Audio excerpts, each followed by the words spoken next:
Que Dieu soit glorifié, c'est une grâce qu'on a d'être là ce soir. Voilà, je vous dis bonsoir à tous, que Dieu vous bénisse, bonne année, pour ceux que je n'ai pas vus.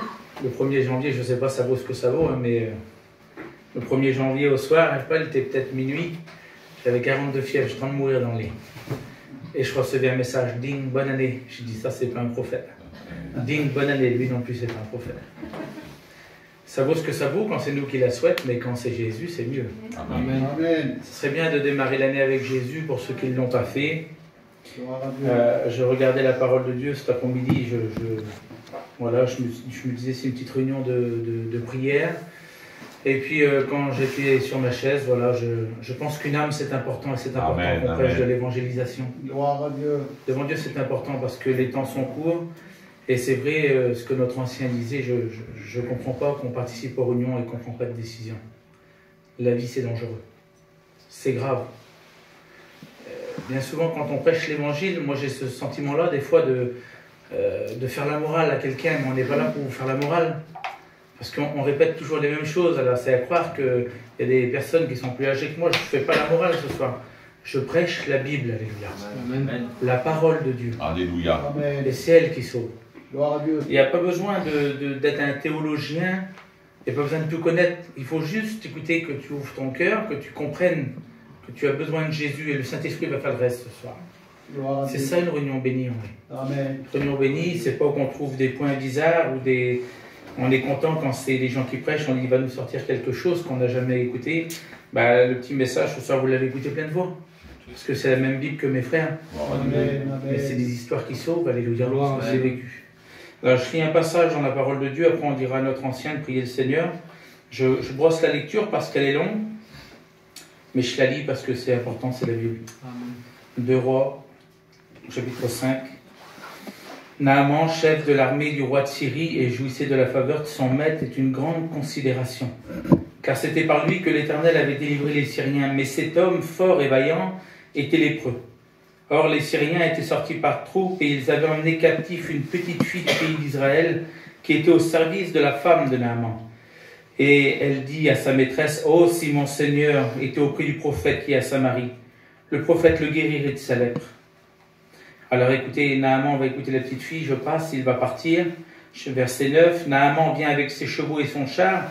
Il s'arrête à la porte de la maison d'Élisée. Élisée lui fit dire par un messager, « Va et lave-toi 7 fois dans le Jourdain, ta chair redeviendra saine et tu seras pur. » Verset 14, il descendit alors, se plongea 7 fois dans le Jourdain, selon la parole de l'homme de Dieu, et sa chair redevient comme la chair d'un jeune enfant, et il fut guéri. Alléluia. Que Dieu soit béni. Alors on écoute notre ancien prier le Seigneur. Alléluia. Il est vrai, Seigneur, que ce soir, Merci, nous voulons Seigneur. se réjouir d'entendre la parole de Dieu. Sois béni, Seigneur. C'est vrai qu'elle est notre nourriture, Seigneur. Dieu, Seigneur. Il est vrai que nous sommes venus pour entendre cette parole, qu'elle fait tant de bien dans notre cœur. Tu bénis pour moi et pour l'Église ton messager ce soir. Oui, mon maître. Tu le oins de ton esprit, Seigneur. Tu lui donnes des pensées nécessaires, les pensées qu'il faut pour celui qui a besoin ce soir. Tu étends ta bonne main par le Saint-Esprit, que cette réunion soit bénie et conduite par toi. Alléluia. Au nom du Fils de Dieu. Amen. Amen. Gloire à Dieu. béni soit Amen. Dieu. Le général Naaman, cet homme que vous avez écouté parler des centaines de fois, vous voyez, c'est un homme, c'est la Bible qui nous le dit, vaillant, fort, considéré, respecté. C'est pas le petit gars du coin, c'est Naaman, c'est le général, vous comprenez bien. Quand il passe dans la rue et qu'il y a des gens pauvres ou des mendiants qui sont là, quand ils voient passer Naaman sur son cheval, là, qui revient de gagner des victoires, ils se disent certainement dans leur cœur, voilà un homme qui a réussi sa vie. C'est ce que le monde nous fait croire à chacun d'entre nous. Vous savez, une réunion, première vue, quand on n'y participe pas très souvent et qu'on vient, ça paraît un petit peu triste. C'est pas comme le monde. Et le monde, ça brille, voilà. C'est attirant, le monde. Cet homme, c'était quelqu'un d'attirant, c'était quelqu'un que tout le monde voulait être comme lui. Mais comme la sœur nous a dit tout à l'heure, le monde, ça brille un moment, mais le monde, ça n'a pas de valeur. La vraie valeur, c'est Jésus. Amen. Quand on voit cet homme passer au loin, c'est sûr que voilà, il représente quand même quelque chose de bien. Mais voilà, la Bible nous enseigne que quand on s'approche de lui, quand on décortique un petit peu sa vie, et puis qu'on commence à le voir de plus près, qu'on commence à s'approcher, on voit que cet homme est un peu palo quand même. Et puis il a un petit peu les traits tirés.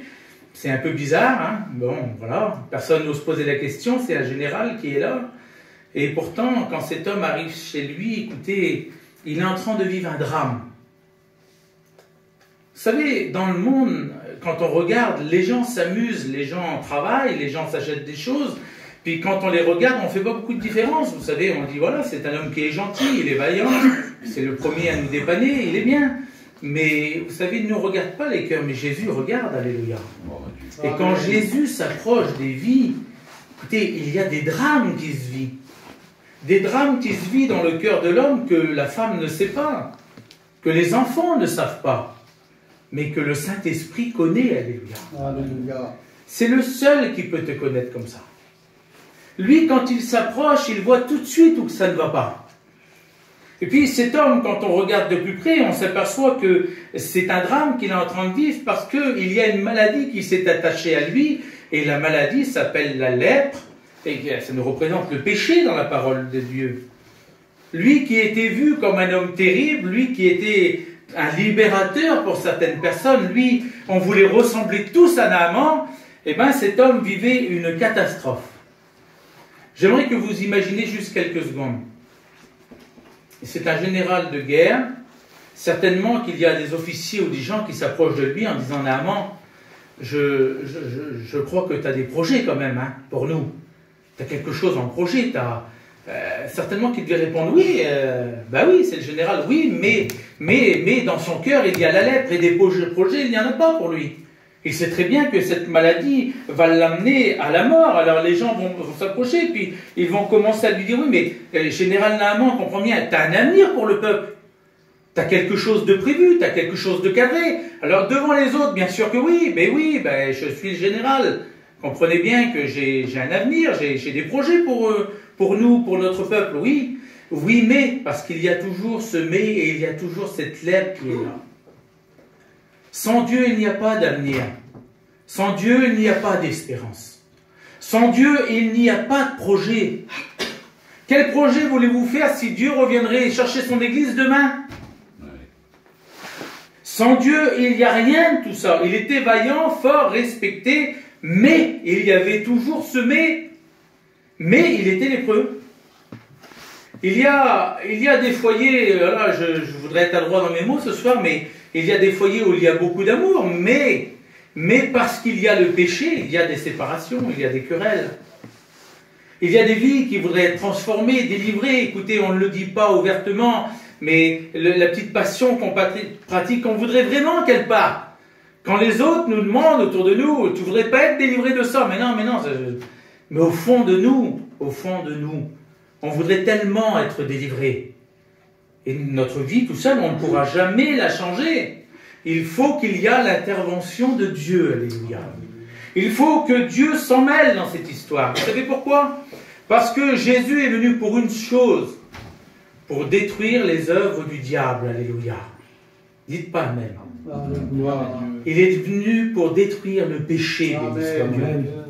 Il est venu pour te sortir de la misère. Je ne suis pas en train de te condamner ou de te juger, mais je suis en train de te dire la vérité de la Bible. Amen. Si Jésus est venu, c'est pour te sortir du péché du monde. Quelque chose qu'aucun homme ne pourrait faire. La parole de Dieu, écoutez, ce soir, je ne sais pas, c'est un petit peu particulier. J'aimerais te dire que c'est vraiment pour toi ce soir. Gloire à Dieu. J'ai écouté dans une église de sédentaires, j'ai écouté un jour, vous savez, c'est pas comme nous, le pasteur sédentaire il prêche et il se met devant la porte et puis il dit au revoir à tous les gens qui étaient là. Et puis il y a une femme qui est venue et elle a dit « Oh pasteur, j'ai adoré le message. » En plus, il y avait ma belle-mère dans la réunion. C'était sa vie, c'était sa vie. Puis le pasteur il lui a tapé sur l'épaule et puis il est sorti des hommes, des femmes et tout d'un coup il a sorti une femme plus âgée. Et elle lui a serré la main, elle lui a dit « Pasteur, qu'est-ce que j'ai aimé le message, j'avais ma belle-fille dans la réunion. » C'était toute sa vie. C'est pour toi la réunion. Que pour toi. Alléluia. Pas pour ton oncle, pour ta tante, c'est pour toi la réunion. Alléluia. Gloire à Dieu. Vous savez, cet homme, Naaman, il était tout seul face à son problème. Je connais des personnes, vous savez, 6 ans, 5 ans, 3 ans, 10 ans qui viennent à la réunion. Et on leur dit, mais pourquoi que tu ne prends pas d'engagement? Pourquoi? Non, parce que je suis bien comme ça. Mais je sais très bien que c'est pas ça. C'est parce qu'à l'intérieur, il manque quelque chose. Il manque l'intervention de Dieu. Vous savez, on pourra participer à toutes les réunions. Ça ne sauve pas de participer à toutes les réunions. Ce qui sauve, c'est quand il y a une action du Saint-Esprit dans une vie. Alléluia. Quand le Saint-Esprit vient et puis qui dit, voilà, il faut que tu te mettes à l'évidence ce soir. Tu es un pécheur, tu es privé de ma grâce. Mais ce soir, je veux te la donner. Alléluia. C'est là que les gens se changent. Écoutez, on revient un petit peu à cet homme. Un jour qui va découvrir cette lettre. Moi, je me l'imagine, hein, il est devant son beau miroir. Et puis, il commence à voir la petite tache blanche qui est là, qui est pas très très grande peut-être, mais bon, elle est là quand même. Hein, c'est un problème, ça. Alors, je sais pas comment faire, moi. Il se doute, il se dit, est-ce que c'est vraiment la lèpre? Est-ce que l'évangile, c'est vraiment vrai? Est-ce que c'est faux? Des fois, on est au porte-à-faux comme ça avec la Bible. Et puis, cet homme, il se rend à l'évidence qu'aucun savon ne pourra enlever cette lèpre. C'est dans son sang. C'est pas possible. On pourra essayer, je dis bien, avec des moyens humains, essayer d'arrêter de fumer, essayer d'arrêter de boire, essayer d'arrêter de mentir.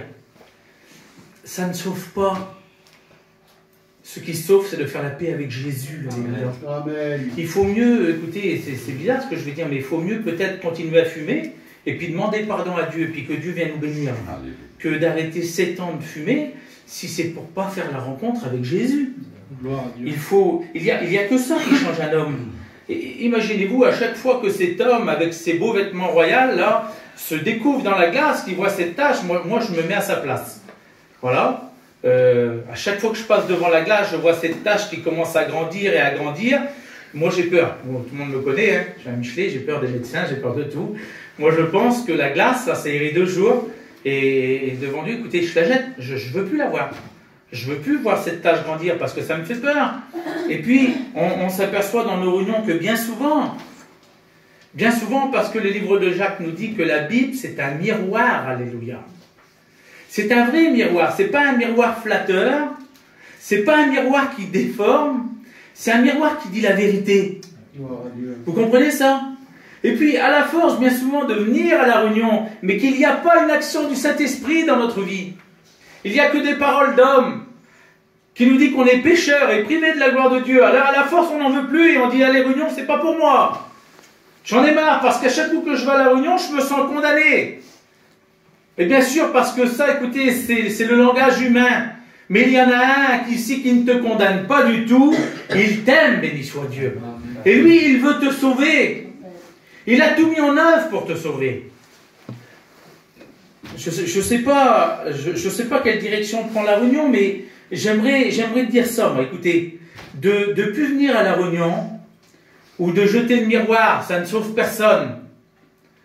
Ce qui sauve un homme, c'est un homme qui s'approche de Dieu et qui comprend l'évangile. Parce que l'évangile, elle n'est pas prêchée en chinois, ni en arabe, ni en grec. Et je ne pense pas que la Bible, elle est compliquée ce soir. C'est le livre des Romains qui nous dit « Tous sont pécheurs et privés de la gloire de Dieu ». Donc quand on entre dans une réunion et qu'on écoute l'appel de Dieu en nous disant un tel, tu es un pécheur. Si je reviens, tu vas rester sur la terre. Mais moi, béni soit Dieu, j'ai donné mon fils, alléluia, pour que tu sois sauvé, pour que tu acceptes la grâce. Amen. Je crois qu'on ne peut pas trouver des paroles plus simples. Il ne faut pas parcourir Satan doré sur les genoux là-bas.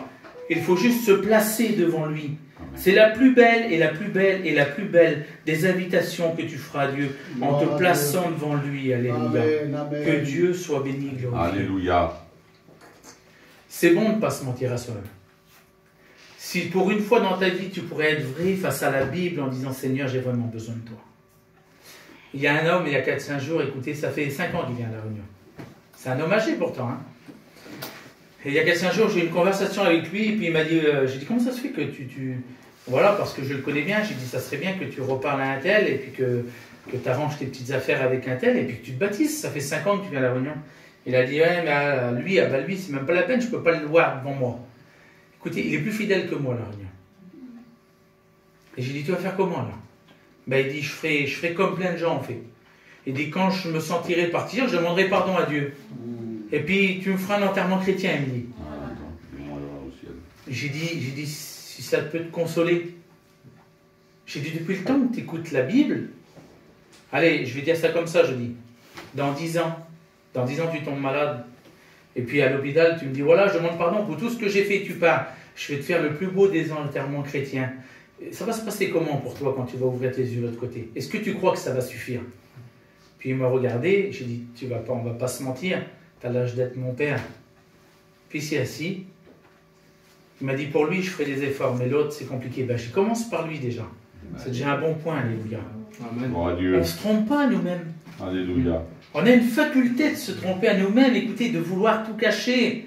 Et tout est nuit à découvert devant Dieu. On ne cache rien devant Dieu. Amen. Dieu connaît tout, alléluia. Amen. Vous savez, Naaman, il aurait pu remettre ses beaux vêtements royaux, aller dehors et dire, voilà, c'est quand même moi Naaman, je ne suis pas n'importe qui. Ça a toujours existé que l'homme et la femme ont voulu cacher. Je ne sais pas si vous voyez ça souvent à la télé, au XIVe siècle, il y avait une reine. Écoutez, elle a inventé une mode, elle. Elle a inventé la mode, vous voyez, des petits filets qu'ils mettaient sur le front avec un petit pierrotis ou un petit truc là. Elle a inventé ça, elle. Vous savez pourquoi elle a inventé ça? Parce qu'en plein milieu du front, elle avait une verrure, là, madame. Elle la cachait avec un diamant. C'est facile de cacher avec les choses. Hein. Quel bon foyer. Ils ont tout. Comment qu'ils s'entendent? Ils ont tout. Ben oui, mais c'est pas parce qu'ils ont tout qu'ils s'entendent bien. Ben, c'est pas parce que tu as un camion neuf que tu auras une place au ciel. C'est pas parce que tu es le plus gentil des hommes que tu auras une place au ciel. Il y a des hommes et des femmes plus méchantes que toi qui se sont convertis et eux iront au ciel. C'est une chose terrible quand même. Hein. Il faut se placer devant Jésus. Oui, alléluia. Que Dieu soit glorifié. Alors un jour, écoutez, la lèpre va éclater au grand jour parce qu'on ne peut pas cacher des millions d'années. Hein. Un jour, tout le monde va dire, ah, Naaman, mais plus Naaman le chef, Naaman le lépreux. Ça va être son nom parce que tout est à nu et à découvert. On ne cache rien à Dieu. Là, c'est la galette des rois, là. C'est l'épiphanie, vous voyez. Et l'épiphanie, ça veut dire ça veut dire manifestation de ce qui était caché. Ça veut dire, c'est la naissance de Jésus, si vous voulez. Manifestation de quelque chose qui a été caché aux yeux des gens. Peut-être que ce soir, ça, tu peux le vivre. Amen. Parce que Dieu ne cache rien. Et Dieu, alléluia, était la lumière du monde et il s'est donné, que Dieu soit glorifié. Il est né sur la terre des hommes. C'était caché pour les prophètes. C'était caché dans l'Ancien Testament. Il était toujours là, mais il était caché. Puis tout d'un coup, il s'est fait révéler au monde à la croix. Alléluia. Alléluia. C'est pour ça qu'il peut connaître tout ce qu'il y a dans ton cœur. Tous tes besoins, toutes les choses secrètes, il les connaît, béni soit Dieu. Et un jour ou l'autre, c'est quelque chose de terrible quand même. Un jour ou l'autre, le Saint-Esprit va convoquer l'homme devant la Bible. On voit dans les réunions des gens qui viennent jamais aux réunions, mais dans un enterrement, dans une situation, dans les hôpitaux, en prison, partout, on voit des gens assis à l'écoute de la Bible parce que c'est le Saint-Esprit qui les a convoqués. Et face à la Bible, tu ne peux pas parler. Tu es obligé de te soumettre et de dire, Seigneur, c'est vrai que ça fait des années que je te refuse, mais Seigneur, j'ai compris la parole de Dieu, alléluia. J'ai besoin de ta grâce, alléluia. Parce que Naaman ne connaissait pas Dieu, mais Dieu connaissait Naaman. Naaman avait peut-être des projets de guerre avant, mais Dieu avait des projets de paix pour lui, alléluia. Amen. Gloire à Dieu. Ce soir, tout peut changer pour toi. Alléluia. Tes projets, ta manière de faire, je ne sais pas moi. Écoutez, j'ai marqué ça me faisait rigoler. J'ai dit, Seigneur, pour le plus grand du royaume, parce que le général, c'était le plus grand, ben, Dieu s'est servi de qui? De la plus petite des royaumes, une esclave. C'est une chose terrible quand même. Lui qui s'attendait à recevoir tous les honneurs, chose des faits graves déversés. Lui qui s'attendait qu'on arrive venu lui déballer le tapis rouge. Certains qui disent, moi pour que je me convertis, il faut que c'est un tel qui prêche, il faut que je vais au séminaire dans la neige, il faut que je vais là-bas, mais non. Pour te convertir, que Dieu soit béni, tu te places devant Dieu, tu dis Seigneur, j'ai besoin de ta grâce. La plus belle des positions que tu pourras avoir, c'est devant Dieu. Amen. C'est devant Dieu, alléluia. Vendredi qui a passé, l'autre vendredi avant, là, il y avait la réunion des prisonniers pour Noël. Alors, il y avait beaucoup plus de monde que d'habitude. Puis il y avait des gens qui étaient là. Et puis, quand le frère a prêché, après la prédication, on a commencé à vouloir distribuer des gâteaux. Puis il y a un prisonnier qui s'est levé, il a dit est-ce qu'il y a une position à avoir devant Dieu? Et puis j'ai dit ah oui? Il dit moi, je veux la plus belle des positions devant Dieu. Un garçon un petit peu orgueilleux comme ça. Il dit moi, je veux avoir la plus belle position devant Dieu. Et il y avait mon petit qui était avec moi dans le présent. Ben, je dis tu veux avoir la plus belle position devant Dieu? Il m'a dit je vais te la donner. Et je me suis mis à genoux. Et puis il m'a regardé comme ça. Il a dit ah, là c'est compliqué. Par contre, il y en avait un qui était là. Il était à chaudes larmes, il s'est levé, il s'est mis là, il s'est mis à genoux. Gloire à Dieu. Et on a prié pour lui, alléluia. Gloire à Dieu. Écoutez, le samedi, le 24 décembre, il a eu une permission. Il dit, j'ai demandé pardon à mon frère, j'ai demandé pardon à ma soeur, j'ai demandé pardon. Écoutez, il a rentré à 5 heures, il a demandé une convocation avec la directrice de la prison. La directrice est venue, puis pourquoi tu veux moi? Je vous demande pardon, mais tenez, regardez. J'ai un téléphone portable, j'ai des cigarettes. Maman, le garçon qui était avec lui, dit tu vas te faire ramasser. Mon gars a dit je fais comme si qu'il n'y a rien. Bon, donnez-moi tout ça et je fais comme si qu'il n'y a rien. Il dit je veux plus rien du tout. Gloire à Dieu. C'est quoi? Parce qu'il a compris, il s'est mis au pied de Jésus. Amen. Amen. Tu peux avoir un numéro 1 en théologie, tu peux tout connaître. Il faut connaître Dieu, alléluia. C'est lui qu'il faut connaître. Alors je vais arrêter, je ne vais pas prêcher plus longtemps, mais j'avais marqué ça tout à l'heure. Qu'est-ce que la petite fille a de plus que lui? Plus d'argent? Ben non. Qu'est-ce qu'un chrétien a de plus? Un chrétien, ça perd ses cheveux, voyez? Un chrétien, ça a mal aux dents. Un chrétien, ça tombe malade. Un chrétien, ça n'a rien de plus. Mais par contre, je peux vous dire ce qu'un chrétien a en moins. Un chrétien n'a plus de péché, alléluia. Son péché a été pardonné.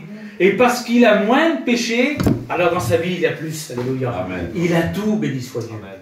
Un chrétien, il a tout, parce qu'à la fin de notre vie, il y aura un tribunal, et c'est là qu'on verra la différence.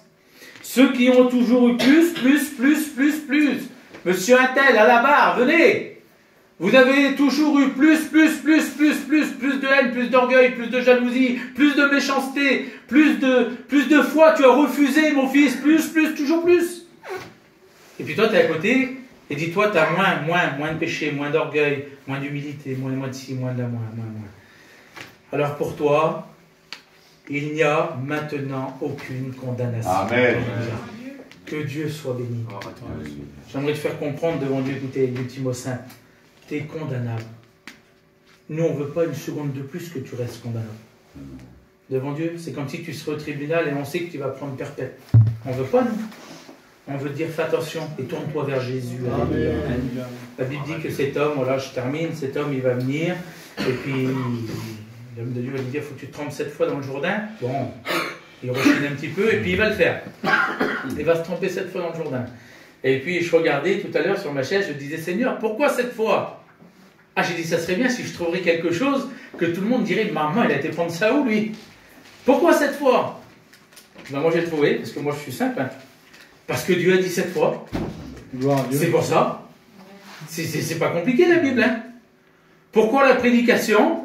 Ben, dans 1 Corinthiens 1, au verset 21, il dit, il a plu à Dieu de sauver l'homme par la folie de la prédication. Pourquoi il y a des réunions? Pour que tu sois sauvé. C'est pas compliqué quand même. Je crois pas que je suis compliqué ce soir. Hein. Si tu obéis à la parole de Dieu, tu vas être pardonné de tes péchés. Dieu il a dit, venez à moi, alléluia, vous tous qui êtes fatigués et chargés, je vous donnerai du repos.